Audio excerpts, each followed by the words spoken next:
Ito naman mga bossing yung movable paddock stand para sa CBR 1000 triple R power blade. HRC inspired yung kulay niya. Bali pina-customize lang yung mga sticker niya ng nagpagawa. Movable po siya 360. Yan, pwede mo siyang i-move ng side to side, forward, backward, paikot-ikot, pwede. 360 degrees.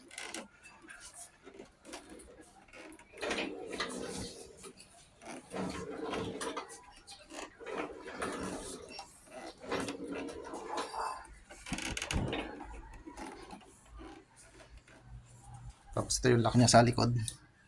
Lock lang siya dyan.